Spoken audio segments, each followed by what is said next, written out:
Hello, good morning sa inyo. Today is Sunday, October 8. For this video mga guys, pakita ko sa inyo kung ano ang meron dito sa aming taas, sa third floor. Ayan. So far, nakikita niyo naman yung mga halaman sa aking likuran. Ayan o. Mga halaman na napapanik ko lang to kapag ganitong linggo kasi halos kung walang lakad, andito ako lagi sa bahay whole day, pero usually may lakad mga guys, pasensya na. At yung kapitbahay namin ay sobrang lakas mag sound. Kami kahit na nga hindi mag sound dito hindi na kami nagbubuhay ng radio kasi ayan ang lakas-lakas parang walang kapitbahay. Pero wala naman tayong magawa. Natatawa si Connie kasi nagsasalita ako, naririnig niya, lumalakas pa rin ang sound sa kabila. Pero okay lang. At gaya na sinabi ko, pakita ko sa inyo yung dito sa taas namin. Ulit, mga ka-YouTube, Happy Sunday. At ngayon na ipapakita ko sa inyo ang aming mga halaman dito.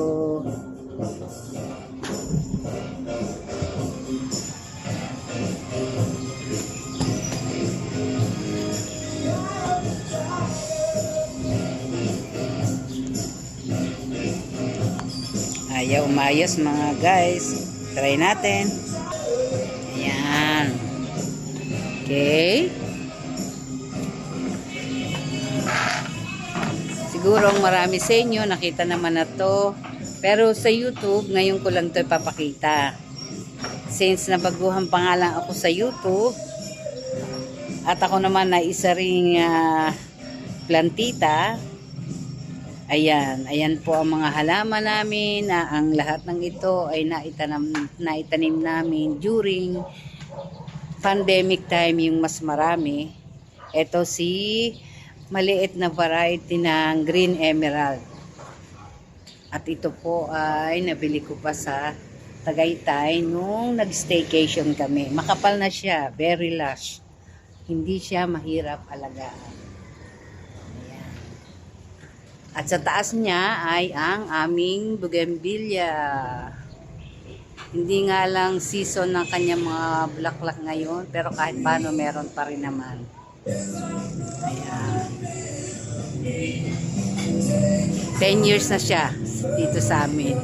At napakalago. Pag sumusuloy yung mga iba, tinataga na namin. Kasi hindi rin naman advisable na sobrang lago niya at nasa taas ito na parte ng bahay. Ayan, may mga bougainvillea. Ito na naman ay si Selum.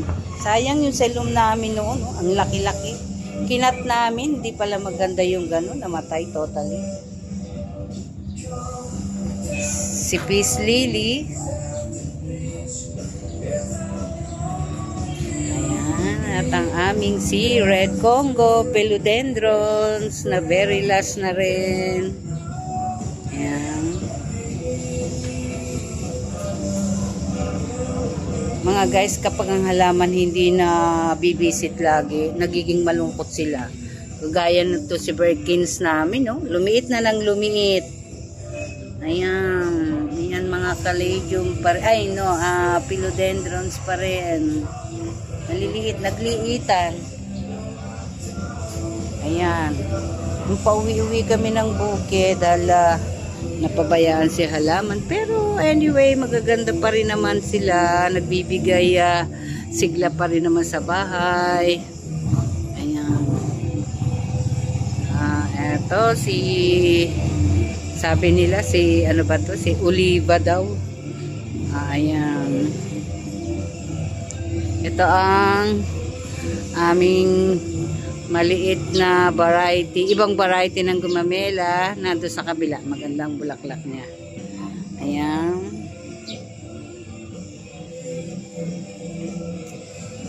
Ayan, sila Doña Carmen.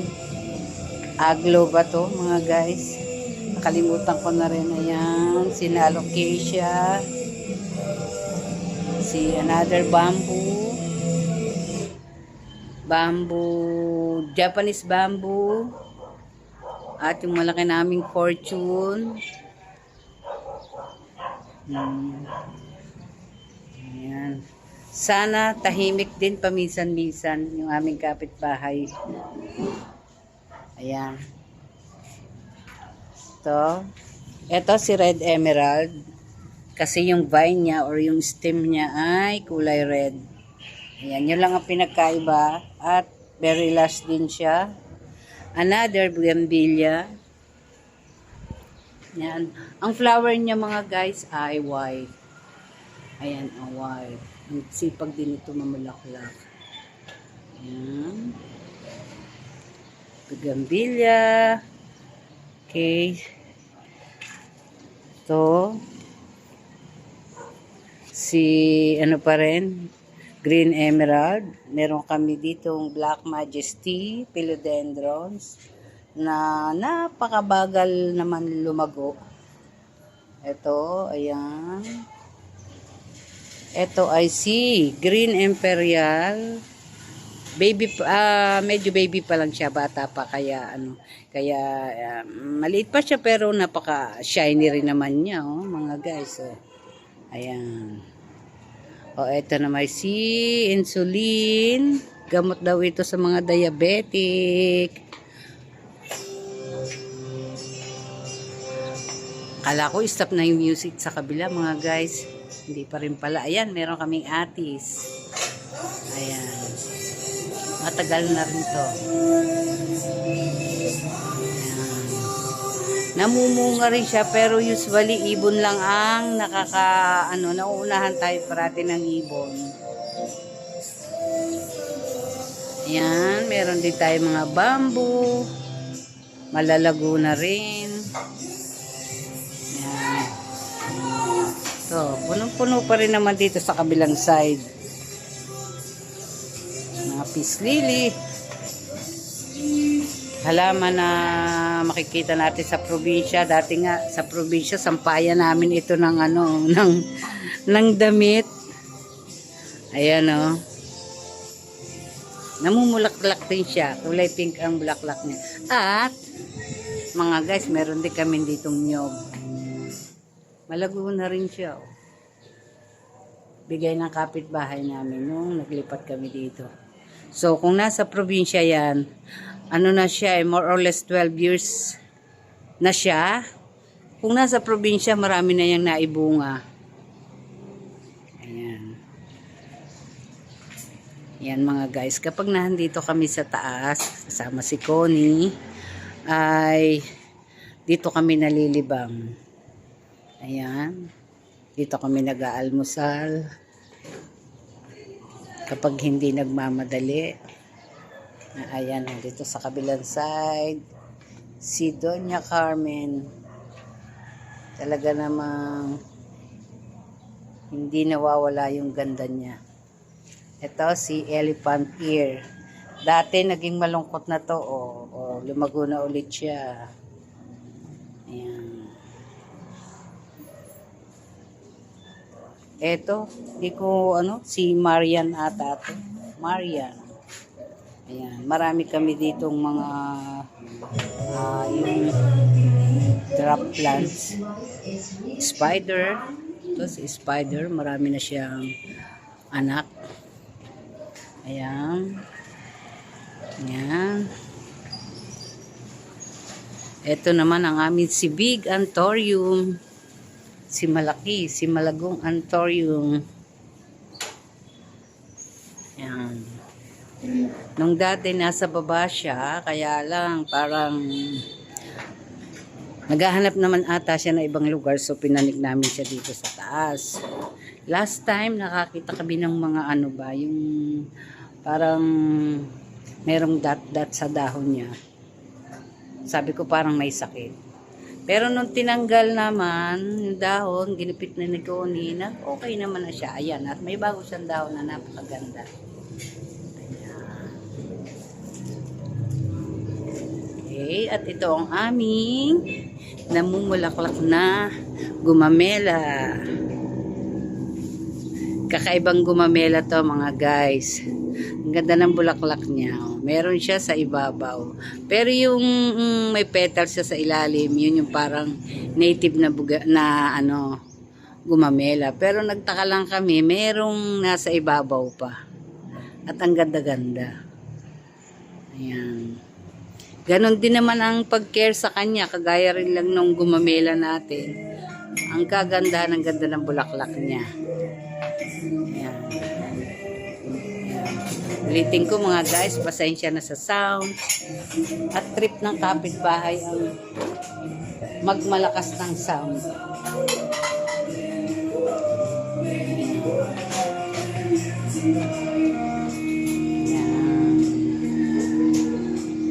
Yan lang ang aming libangan dito kapag nandito kami sa bahay. Iba pa rin yung halaman namin sa second floor at sa second floor.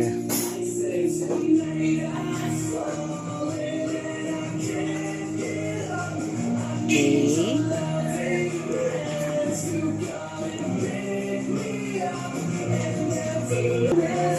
Ayan mga guys, nakita nyo na ang halaman namin dito sa taas, dito sa YouTube, sa Reels, sa mga post ko.